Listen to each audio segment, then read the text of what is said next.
Maharashtra bulletin, आपला महाराष्ट्र, आपली बातमी। विविध प्रलंबित मागण्यांकडे प्रशासनाने केलेल्या दुर्लक्षामुळे अखेर शिवसेना आक्रमक झाली असून दिंडोरी शहरात छत्रपती शिवाजी महाराज चौकात रास्ता रोको आंदोलन छेडण्यात आले। आंदोलनामुळे काही काळ वाहतूक ठप्प झाली आणि परिसरात तणावपूर्ण वातावरण निर्माण झाले। शिवसेनेच्या पदाधिकाऱ्यांनी यावेळी प्रशासनावर जोरदार हल्लाबोल करत तालुक्यात सुरू असलेले अवैध धंदे तात्काळ बंद करण्याची मागणी केली।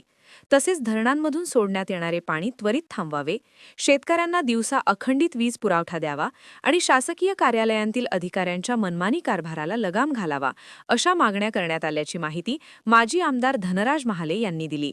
दिंडोरी येथे शिवसेना पक्षाच्या वतीने व सर्व शेतकरी बांधवांच्या सहकार्याने रस्ता रोकोचं आयोजन करण्यात आलं होतं। खरं तर तालुक्यातील रस्त्यांची आणि त्याचबरोबर वीज महामंडळ आणि गैरकानूनी धंदे, अवैध धंदे हे फार मोठ्या प्रमाणात तालुक्यामध्ये त्याची घेरी निर्माण झालेली आहे आणि त्या विरोधात प्रशासनाला प्रश्न विचारण्यासाठी आजचा हा रास्ता रोको या ठिकाणी करण्यात आला। रास्ता रोकोच्या प्रसंगी सर्व शिवसेनेचे पदाधिकारी, शेतकरी बांधव, पत्रकार यांनी सर्वांनी सहकार्य केलं। तहसीलदारांना या ठिकाणी निवेदन देण्यात आलेलं आहे की आमच्या ज्या काही तालुक्यातल्या अडचणी आहेत त्या अडचणी आम्ही क्रमाक्रमांकाने पत्रावर दिलेल्या आहेत आणि त्या अडचणीचे जे संबंधित अधिकारी आहेत त्यांना पुढच्या हप्त्यामध्ये तुमच्याच दालनामध्ये सर्व प्रमुख पदाधिकाऱ्यांसमवेत आणि जे प्रमुख अधिकारी आहेत त्यांच्याबरोबर बैठक लावण्यात यावी आणि आम्ही दिलेल्या निवेदनात क्रमाक्रमाने जे प्रश्न त्या ठिकाणी उपस्थित केले आहे त्याचं उत्तर द्यावं यासाठी आज निवेदन दिलेलं आहे। तहसीलदारांनाही सकारात्मक उत्तर त्या ठिकाणी दिलं आहे। पुढच्या हप्त्यामध्ये आम्ही मीटिंग लावू असं त्यांनी या ठिकाणी सांगितलं आहे। त्याचप्रमाणे वीज महामंडळाचा फार मोठ्या प्रमाणात या ठिकाणी अडचण आहे। वीज महामंडळाचे अधिकारी या ठिकाणी उपस्थित होते।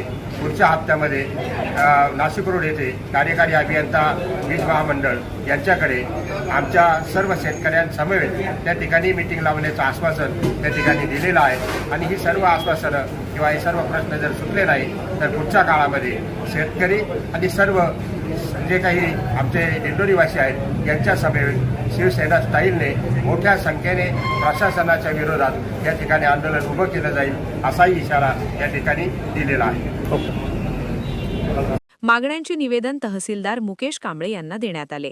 कोणताही अनुचित प्रकार घडू नये यासाठी पोलीस निरीक्षक भगवान मथुरे यांच्या नेतृत्वाखाली चोख पोलीस बंदोबस्त ठेवण्यात आला होता।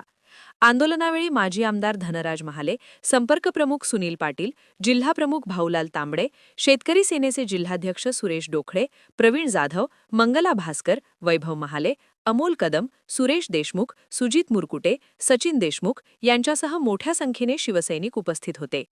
महाराष्ट्र बुलेटिनसाठी अशोक निकम, दिंडोरी। महाराष्ट्र बुलेटिन, आपला महाराष्ट्र, आपली बातमी।